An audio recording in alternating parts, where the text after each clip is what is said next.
إن هذه البيوت بيوت معظمة، هي بيوت الله، وهي أحب البقاع إلى الله، كما جاء في الحديث عن أبي هريرة رضي الله عنه عند الإمام مسلم أنه قال: أحب البقاع إلى الله مساجد. البقاع كثيرة، لكن هذه أذن الله جل وعلا لأنها مواطن ذكره، في بيوت أذن الله أن ترفع ويذكر فيها اسمه سبحوا له فيها بالغدو والآصال رجال لا تلهيهم تجارة ولا بيع عن ذكر الله وإقام الصلاة وإيتاء الزكاة يخافون يوما تتقلب فيه القلوب والأبصار. هذه بيوت الذاكرين، هذه بيوت ذوي اليقظة البعيدين عن الغفلة، لا تلهيهم تجارة ولا يلهيهم بيع عن ذكر الله وأن إقام الصلاة. هذه البيوت هي مواطن الصالحين الذاكرين. قال الله جل جلاله: إنما يعمر مساجد الله من آمن بالله واليوم الآخر وأقام الصلاة وآتى الزكاة ولم يخشى. فعسى أولئك أن يكونوا من الذين، وعسى معناها متحققة. هذه بيوت عمارها هم المهتدون، عمارها هم المؤمنون، وعمارتها حسية ومعنوية. والعمارة الحسية هي ما يهيئه الله من مبانيها والقيام بها، التي هي أساس العمارة المعنوية. والعمارة المعنوية بذكر الله. ومساجد إخواننا وأحبتنا أهل السنة حفظهم الله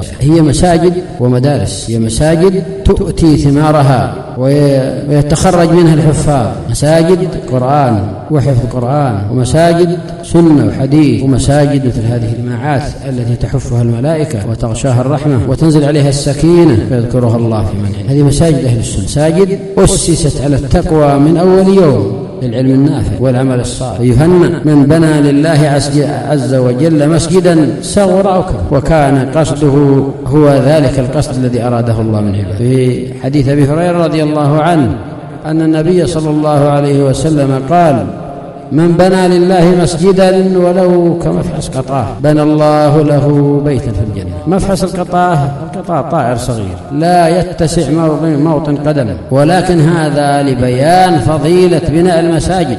فكيف إذا كان المسجد يسع عشرات ومئات ألوف؟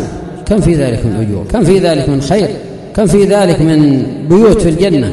بنى الله لهم بيتا في الجنة. هذه المساجد وبنايتها وعمارتها حسية ومعنوية، معنى ذلك شق طريق إلى جنة الله. وما هذه الدنيا بجانب الآخرة وبجانب الجنة، كل متاع الدنيا قليل والآخرة خير للمتقى ولا ظلمون فتيلا.